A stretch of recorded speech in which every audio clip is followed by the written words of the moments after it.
Welcome to this week's episode of Movie in a Pod. I'm Clyde Smith. And I am Javier Villalobos. Ladies and gentlemen, we have a jam-packed pod today discussing the trailers for The Batman, Scream, and our movie of the week, Hell or Highwater.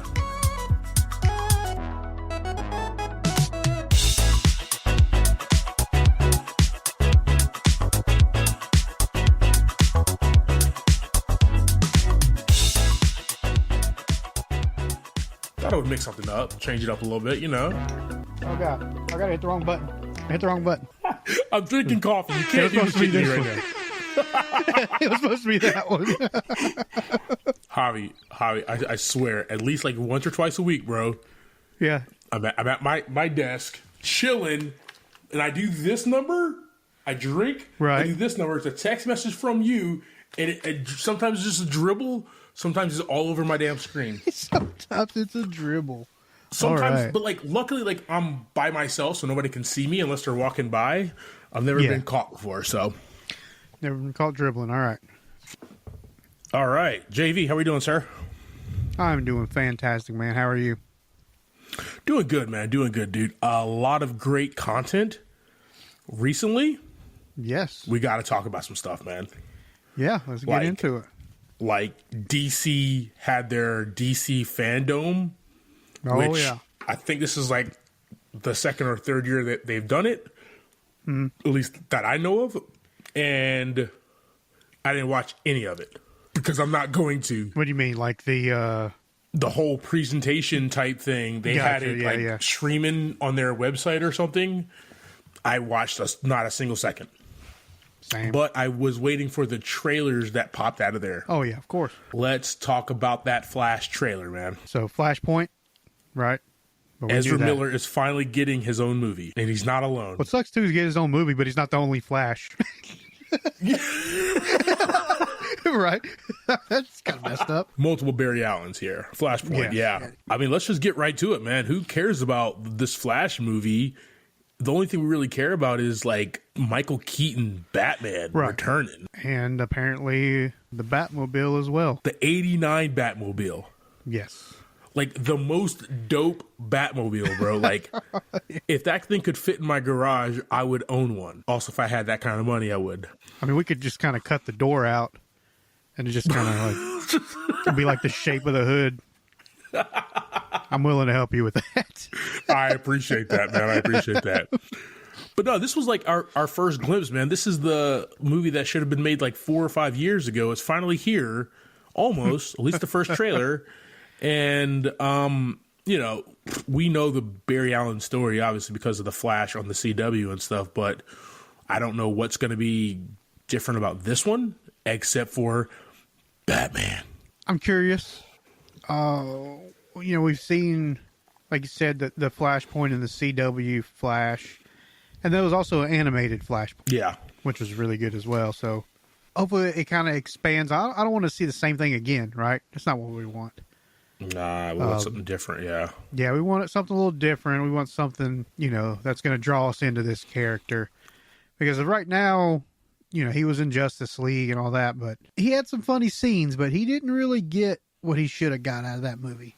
Yeah, I think what you mean, and stop me if I'm wrong, I was expecting more from him, and he was part of the Justice League, but like a side character. You're a side character in an ensemble where, for example, like all the Avengers movies, everybody had equal screen time. Everybody had equal thing, like that first 2012 Avengers, right?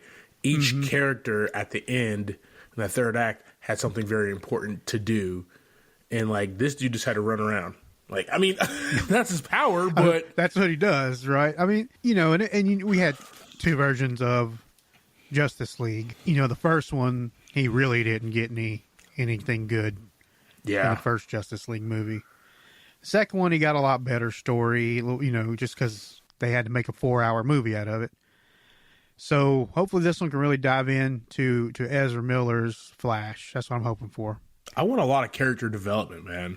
Yes. I think that's one thing that DC has been lacking with their movies is they're all flash and not really character development. Just because you do dark and gritty Zack Snyder does not mean character development. And I think somebody even though he's super fast, as grounded as Barry Allen, I think you could do a lot of character with him, and that's what I really want. So yeah, we'll see, man. Oh yeah. This past week, actually in one night, actually after we recorded last Monday, I watched all 3 Evil Dead movies. I watched Evil Dead, I watched Evil Dead 2, and I watched Army of Darkness. Right. I couldn't go to sleep, man. They're all on HBO Max right now.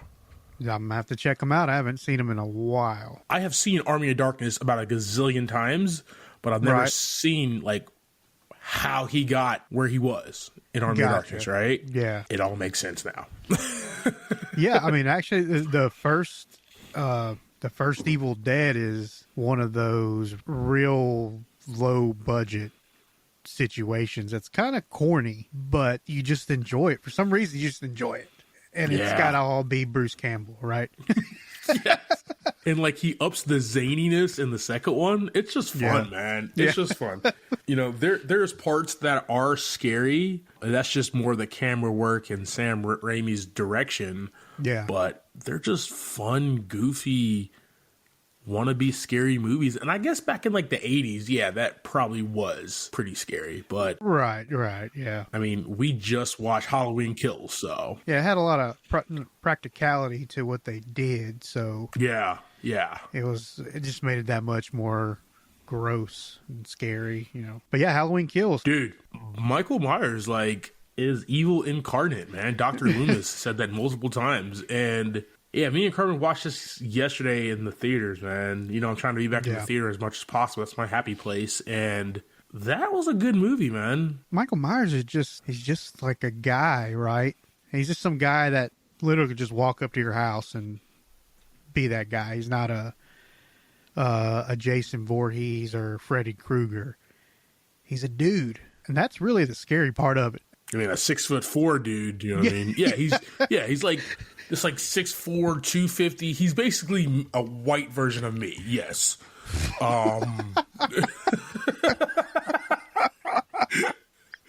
know, and just really knows his way around kitchen cutlery. You know what I mean? So. Yeah. Oh, he definitely shows that off in this one. Oh, dude. For no reason at all. You know what I liked about this, man, is this movie is that it came out around Halloween time. Thank you. Yeah. And it actually takes place in the same night of the Halloween the one that came out in 2018. So Halloween and Halloween Kills is all one single night, and that's fun, man. I mean, Halloween is obviously the longest damn night ever in this world, but I felt like it was 3 days. But yeah, it was cool seeing that kind of flashback too during that movie. Yeah, bringing, you know, the characters, some younger characters from the older movies, and kind of seeing them years later. I enjoyed that part of the movie, but yeah, but you know, like talked about a long time ago and on a few different podcasts. Michael Myers is just scary. Being like the same build as him, you know, I'm like, I wish Michael Myers would, but after watching Halloween Kills, I think I'm good, bro. Ain't trying to mess with that guy. I'm going no rounds with this guy, man, you know? Just moving out. Leave town. Don't even worry about it anymore. Burn the whole town down. Burn the whole town. Let's just get rid of the whole reason for him to go anywhere. Like when a spider gets in your house or something. Oh, dude. This is what I say, man. So the two things that I say, well, actually not even about spiders. Spiders I just kill. But I always told my wife and anybody who wants to hear this, if a snake gets into my house, I'm burning it down. I probably shouldn't say that on a podcast that like my insurance adjuster might hear, you know, but I don't really care. Okay. House burnt down, and I'm going to go to the insurance and be like, I don't know what happened. They're like, did you find a snake in there by chance? Damn it, you got me. Going to be a note in your file. Ask about snake evidence. Was there a garter snake in your house, Clyde, by chance? Garter snake. Yes. All right, man. Let me ask you this, bro. What are you currently watching, man? You watching anything good lately? I've started watching Community again. Okay, I've never seen it. It's pretty solid. It's not a like a Parks and Rec or like a Supernatural for me, where it's just like over and over and over and over. Mm-hmm. But from time to time, it just kind of stumbles upon me, and I watch it, and it's a funny show. Okay. The first few episodes, it goes right into it. It ain't nothing that is like a big build up to anything. It's just funny. Okay, right after gotcha. that. Because, like The Office, first season was like trash. Every season after that was phenomenal. Well, with Community, it's kind of the opposite. It just starts, it's just kind of it's not a flat line, but it's nothing that like peaks and then drops and peaks. And it's just kind of the same. It's the same through all the seasons. Yeah. What about you, other than Evil Dead trilogy?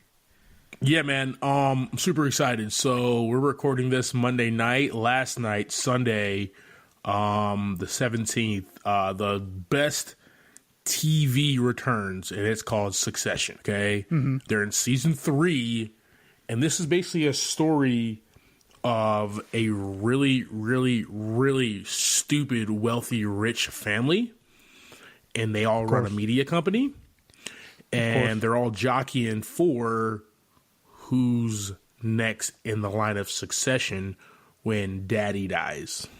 And daddy is acting like he's nowhere near death. It's just fun, man. It's riveting.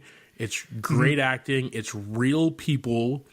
It's just the best television that I've watched in a really long time, man. Highly recommend. It's on HBO Max.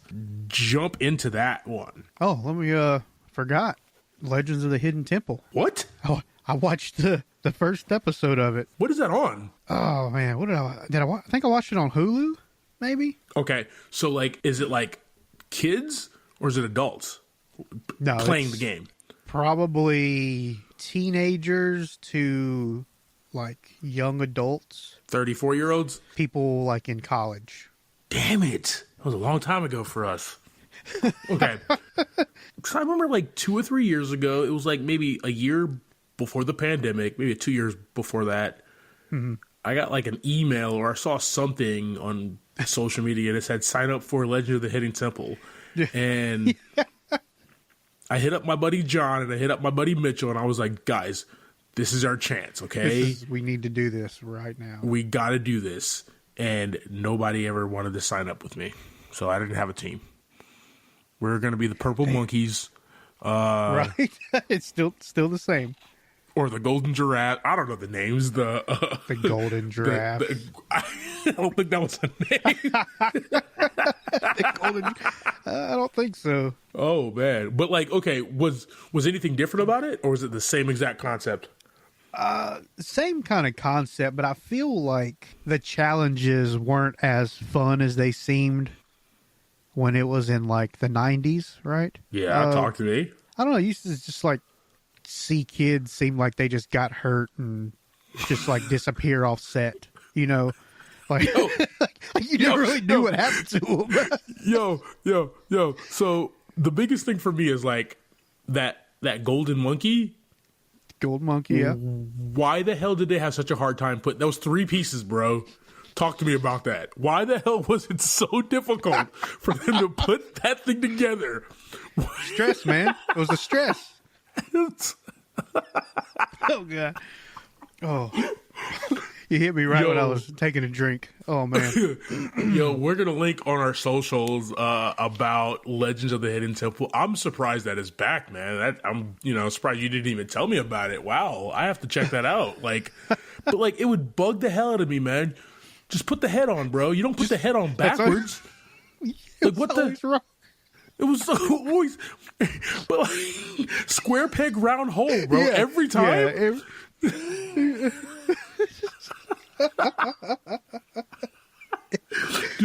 do they still have the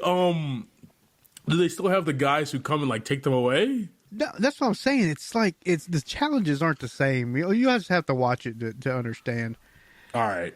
Well, we'll be talking about it on next week's pod. Is what we're going to be talking about. Okay. We still got the talking head though. Ooh, Sarnok. What is his name? I don't remember what his name was. Can we just do a whole pod on Legends of the Hidden Temple next week? Can we just do that, please? You want to? That's fine. Oh, man. All right. Also, for anybody who needs to know, we'll link it in our socials. Seinfeld is on Netflix. If you never watched this show, watch it. Have you ever watched Seinfeld? I've seen episodes. I've never, watched it through its entirety. I mean, I'm in the middle of season 2. I did not understand the show as a child. Right. Now, as a full-fledged adult who has lived through a lot of this shit, this is the funniest show ever. I get it. I get it now. I get it. Now you can relate, right? Now you can relate to this stuff. So, watch Seinfeld, and the last thing I want to talk about is, before we jump into this week's episode, Squid Game.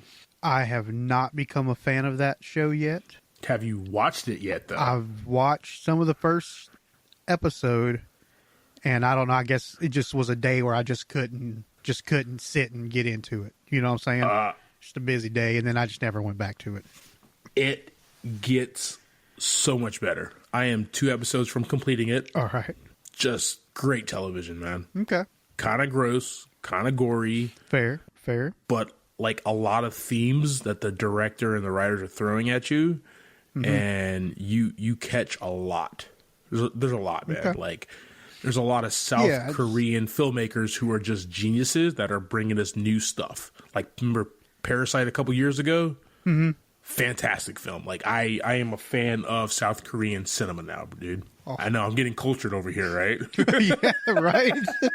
They're just broadening your horizons for cinema. I hear you, man. It's good. Oh, man. All right, dude.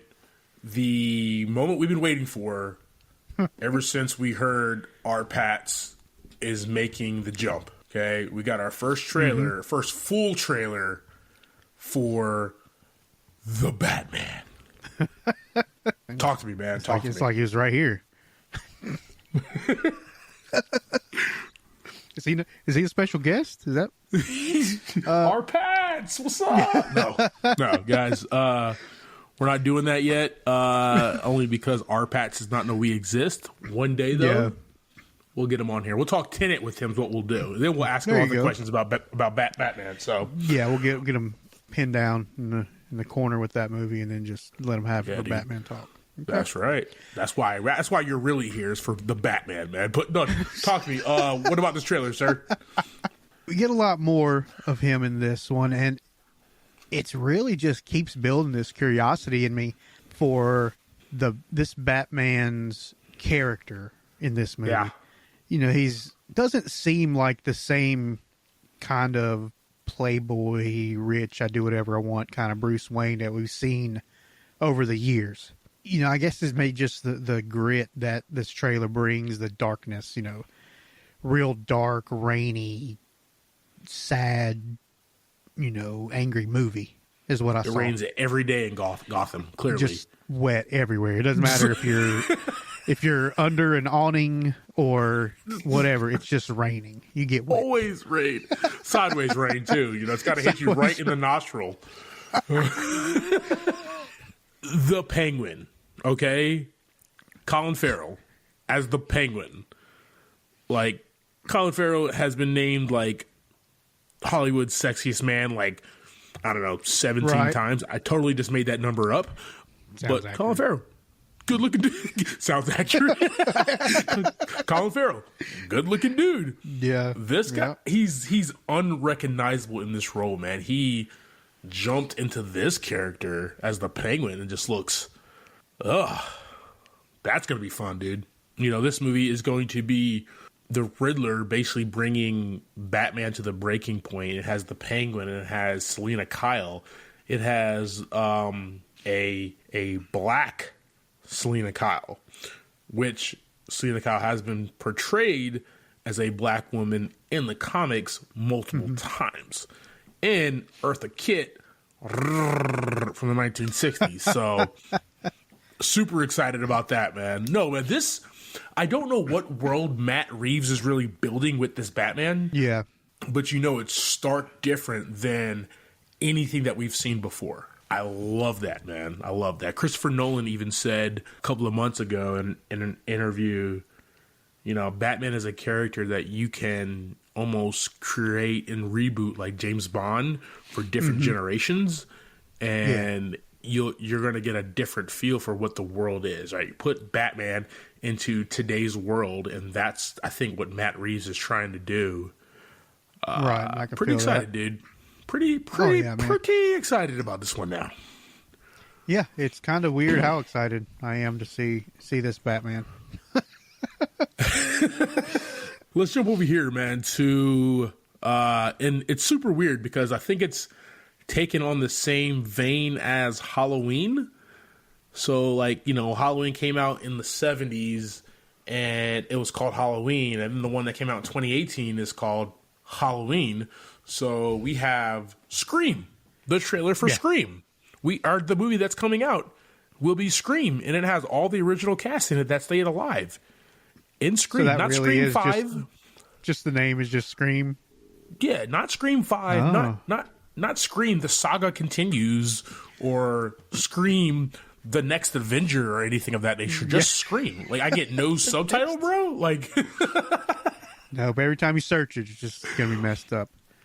Scream. Maybe they just capitalized all the letters. Maybe no, didn't do that either. Okay. Scream: The Empire Strikes Back. Like, can I get something? Scream: The Dark Knight Rises. I don't. Just give me something. But you know what? It did the same thing as Halloween did. Are you a fan of the Scream series? I'm a fan, not a crazy fan, but I've seen them, and you know, it's fun to see doing the same thing. You know, saying Halloween, it's doing the same thing. Now it's bringing back the cast from the original movie. Mm-hmm. Yeah. And, you know, it's a whole different chapter in this thing, but we have those characters to give us that nostalgia from the first. That's exactly what they're trying to do. I don't think they really needed to. If you want to reboot is it a soft reboot of the franchise? Are they doing just like Halloween is doing right now? I don't know, but like, I love the first two movies. Mm-hmm. Just great cinematic, gory adventures. Right. 3 and 4, yeah, whatever. This one, I'm tired of seeing Sidney Prescott. Like, leave this woman alone, okay? You don't have to go back to the town. This time seems like she's just getting in it. Like, she ain't even trying to avoid it now. She's asking for it this time. Yeah, you are halfway across the country, and you're like, you know what? I'm gonna go handle this myself. Like, why put yourself through that? I'm not excited about this movie, man. Like, I'm going to go see it. I'm going to see it in the theater. Super not excited about this movie, though. Right. Kind of the same for me, man. It's something I'm going to go see, and because I want to, and I want to, you know, see what happens with these characters from the original movie, right? If they weren't in there, would it really matter that much of a movie? Yeah. Like, I get why they are doing Halloween the way that they're doing it, and it makes perfect sense. And I was super excited that when it came out in 2018, I was super excited about it. But I just Scream came along when all other type of horror movies were done and played, and what Wes Craven did was flip all these horror tropes on their head and make fun of them. And that was the beauty of it. What are you trying to do now, bro? Like, what are you trying to do now? I think that magic is over. All right, guys, we're going to take a quick break, and we'll be right back.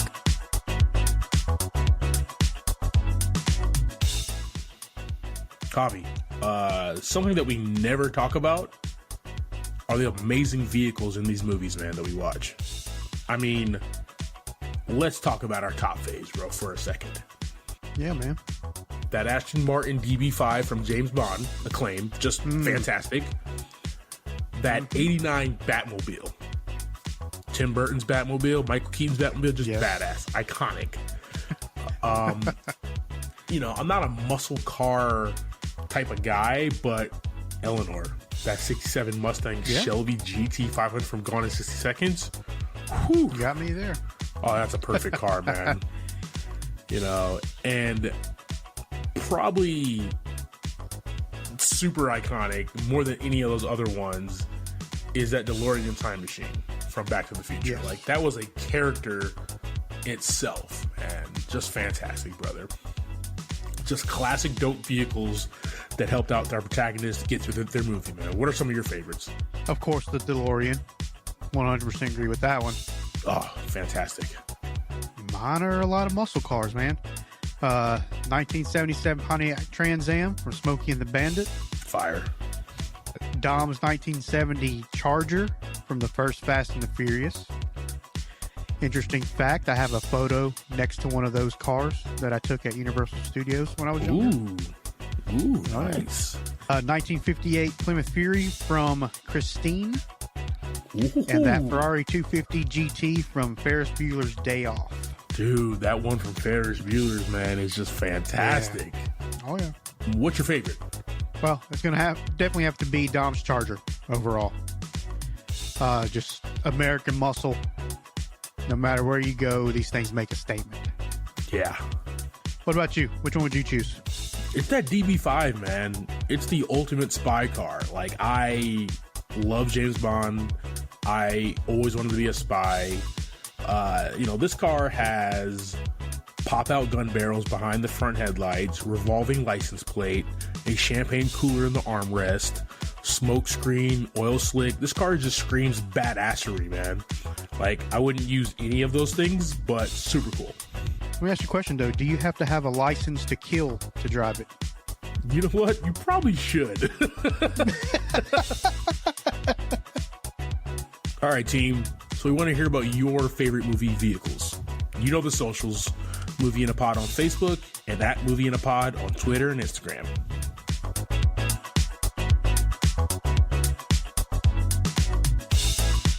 All right, JV, let's go ahead and discuss this week's movie, man. We have Hell or Highwater, dropped in theaters 2016. Other good releases that year: Nocturnal Animals, The Girl on the Train, Live by Night, Masterminds, Silence, Assassin's Creed, Miss Sloane, The Neon Demon, and Mike and Dave Need Wedding Dates. Just love that movie. It's just so dumb.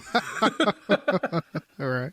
We got Hell or High Water, and it is directed by David Mackenzie, written by Taylor Sheridan. This one had a budget of $12 million, and the box office hit $37.9 million. Starring in this movie, we have Jeff Bridges as Texas Ranger Marcus Hamilton, Chris Pine as Toby Howard, Ben Foster as Tanner Howard, Gil Birmingham as Texas Ranger Alberto Parker, and I'm going to mention Katie Mixon as Jenny Ann because she played a pretty crucial role in this one as well, even though she had a small part. Oh, yeah. All right, man. So give us that quick synopsis, sir. So we got two brothers. They pull off a few small bank heists. They're trying to pay off a loan to keep their recently deceased mother's ranch in the family. The younger brother, Toby, carefully plans out these robberies, and when his brother Tanner kind of goes off script from their plans, leads to a lot of attention, and eventually ends with a happy ending for only one of them. Oh, yeah. All right, and so we have, 2016, we have two brothers who they're robbing bank. Their mother just recently passed away, and through a lot of exposition, a lot of action exposition. I love that as well. Yeah. The reason why they're robbing these banks is because their family's ranch is in a reverse mortgage. These two brothers, Toby and Tanner, they try to figure out how they can do the damn thing and get their family out of this debt, right? Mm-hmm. A lot of stuff going on here, man, where there is this reverse mortgage, and I just realized that this is my first time ever typing or writing down the word mortgage. Silent T in there. I don't know why. I don't like it either, but that's beside the point, though. I got you. But you can tell, man, throughout this entire movie, right? These are two brothers, and they're just like boys. Yeah. They love each other. They will do anything and very loyal for each other. Mm-hmm.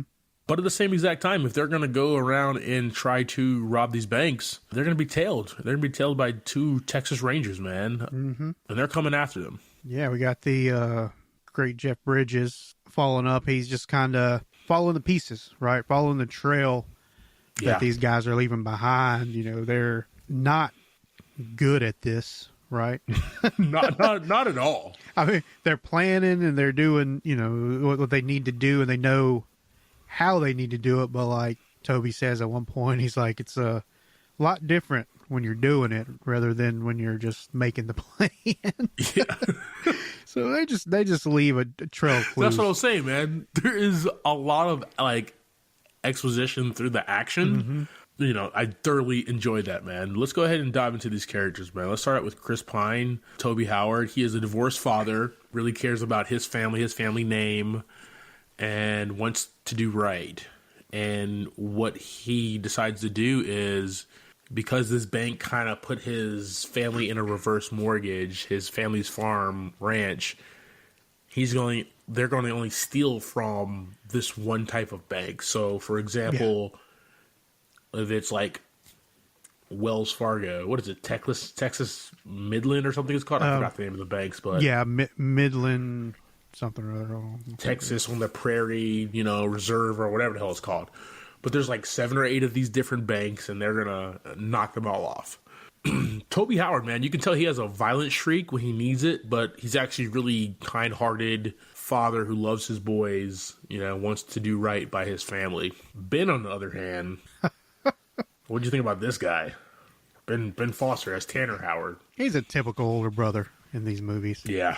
Very protective of his brother. He's going to do anything and everything for his brother. Make sure his brother's safe. Make sure his brother gets what he wants. So out of the two, he is repeat criminal offender, right? Oh, yeah. It's in a lot of trouble. He goes to jail, and he gets out of jail, and it's like a year, and they're still trying to figure out how he hasn't gone back to jail yet. In this year, he's been out. I love how Tanner literally admitted that it's been difficult staying out of prison the past year, man. Yeah. He enjoys the violence and all the illegal activities. Right. Yeah, he enjoys it. Toby is trying to plan these things out. He's trying to make sure nobody gets hurt. They just want the money. They want to get out. And his brother is just, he's wild. He's a loose cannon, bro. Yeah. Yeah, if he feels like he needs to do something, he's going to do it, regardless of if it throws the plan off, if it messes everything up. He doesn't care. He's just there to have fun, and he enjoys every second of it. Yeah. A little bit about Tanner as well. Him being an ex-con, he actually shot and killed his own father, Papa Howard. He killed him, and he also does not drink Mr. Pibb because only assholes drink Mr. Pibb. Literally my favorite line of the movie, by the way, dude. Yeah, that was an interesting scene in general. Oh, good God, yeah. But Toby goes in there to get him, goes to gas up or do something. Yeah. And he's like, "Get me a Dr. Pepper," and he comes back. Whatever happens. He gets in the car, hands him to Mr. Pibb, and he says, "Dude, I told you to get me a Dr. Pepper, man. Only assholes drink Mr. Pibb." Just fantastic writing that only two close friends, brothers type thing would really admit it and even say to each other. So love that about him, man. Definitely a loose cannon. Jeff Bridges as Texas Ranger Marcus Hamilton. He's one half of the Rangers that are tasked with taking these brothers down.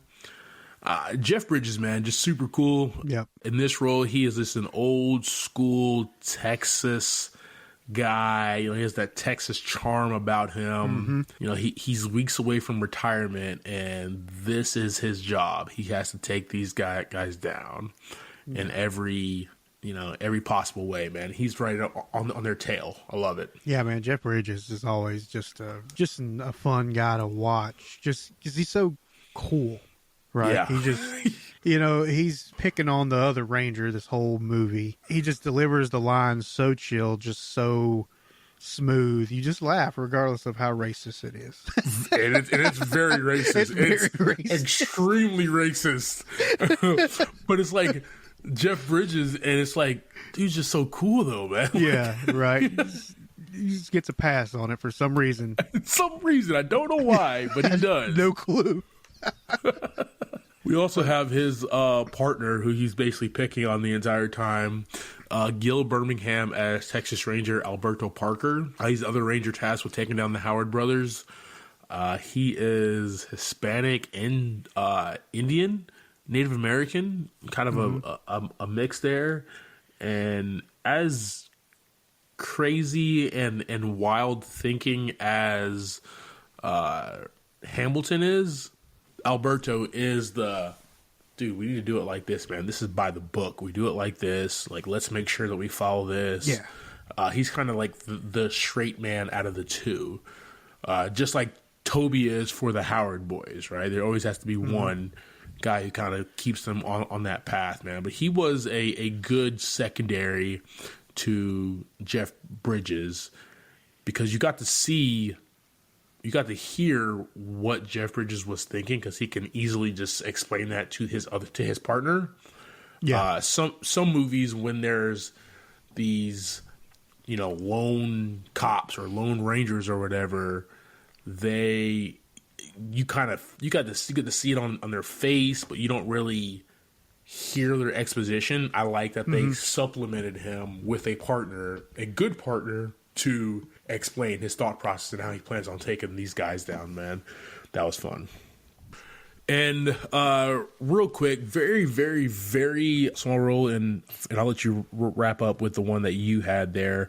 We had Marin Ireland as Debbie Howard. It's Toby's ex-wife who has custody of the kids, and she's basically his North Star in regards to he knows that he's not going to get back with her, but it is still the mother of his kids, that he cares for all three of them, and everything that he does is for them. I thought that was really important and a really focal point where even though it's a small role, it's very important in the scenes that she was in. And if it wasn't for her showing up when she was showing up, something bad probably could have happened. So True. That's true, yeah. Yeah, I'll wrap it up with Katie Mixon as Jenny Ann. Yeah. In my opinion, that small role was like one of the best parts of the movie for me. Just because she's just not taking it from the Ranger. She don't care who he is. Yeah. She's keeping her mouth shut about these guys. She knows something was up. She could piece it together, but she's just not saying anything.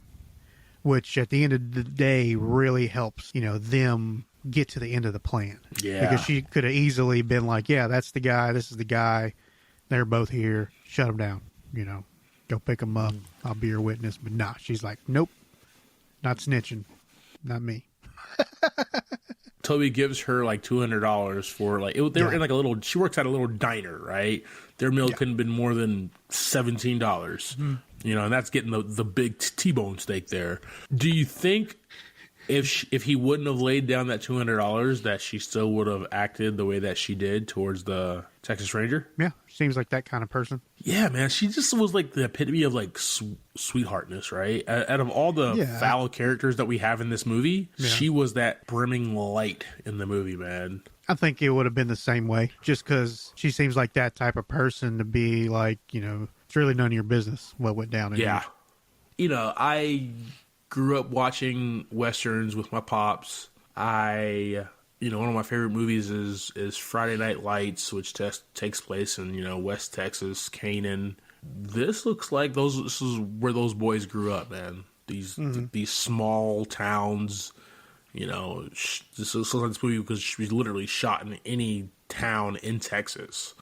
I did not look it up and see if it actually was shot, but my only guess is that it was. It was not. No. Where was this movie shot at, man?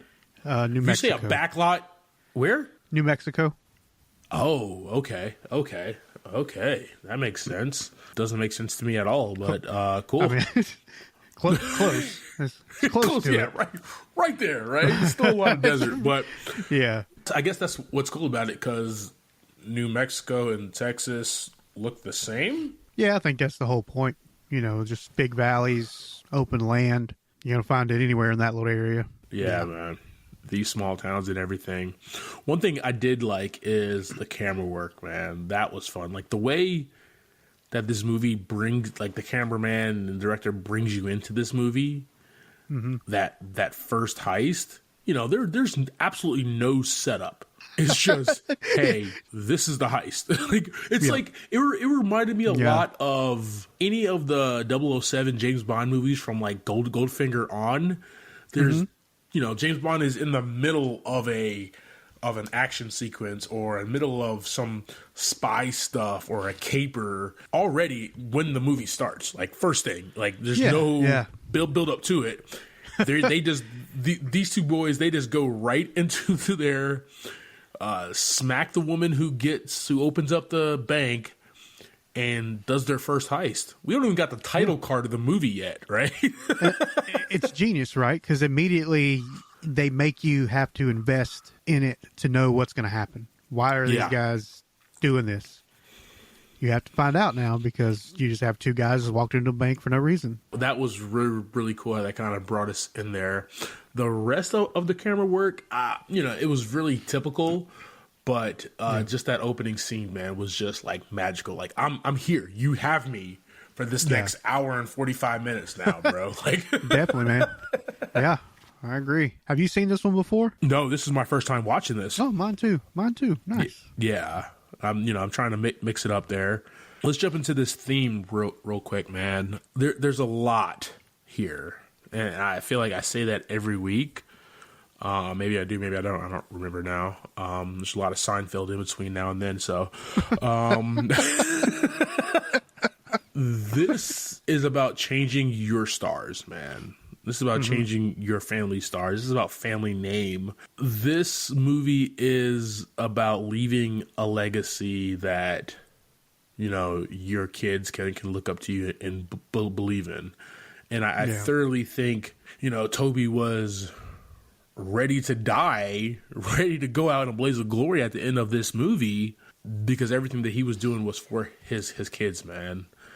His brother, on the other hand, just a loose cannon who just really got off on doing all this violence and stuff, man. Oh, yeah. No remorse. That's Ben Foster for you, though, man. He just always plays that guy. Creepy. Like, no soul in his eyes at all, man. Yeah. So.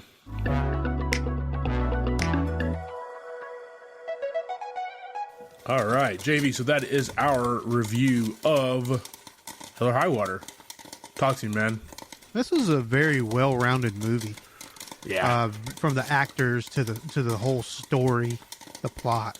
When we talked about a little bit, we had to invest in this movie. Every scene made you invest your time for the next scene because you just wanted to see how this plan was playing out. Oh, yeah. I love these actors. It was a very fun Western movie. It was kind of like they make the jokes in there a lot, especially Hamilton about it being cowboys and Indians, right? Yeah. It's the whole time. Just so racist. Yeah, it really was. I'm going to give this one a 3 out of 5 rating. Very watchable and real well-rounded. Good deal, man. What about you, man? This gets 4 buckets of popcorn, man. This movie is a slow burn. If you look at the, I almost said box cover like it's in a damn VHS, man. That's how old I am, bro. I said box. I was about to say box cover. Oh, God. You look at the movie poster or the box cover, whatever. This looks like this is going to be an all-out, action-driven, balls to the wall, just guns a-blazing type movie. This is not that. This is a slow burn with a lot of character development about two brothers trying to make things right for their family and their family name. Yeah. This is about, Toby trying to leave a legacy for his kids and leave money for his kids. He grew up poor in his family. This movie is also about a retiring Texas Ranger on one last job. I love that. I love that, man. The cop with one last job before he retires, right? Yeah. He's got to get his man no matter what. But Jeff Bridges made it super cool, man, This has a lot of rewatchability. There's probably things that I did miss. I watched it one time before this pod, but I will definitely be checking it out again because I know there's scenes and action and cinematography that I do have to see again, man. But 4 buckets of popcorn, man. This was a fun, slow ride. Thank you for subscribing to this week's episode, talking through Hell or Highwater. Next week, we'll be discussing Z for Zechariah. And that is streaming on Plex. I am Clyde Smith. You can find me on Twitter and Instagram as I am Clyde D. Smith. I am Javier Villalobos. You can find me on Twitter and Instagram at Mr. J8200. Thanks, guys. Appreciate it.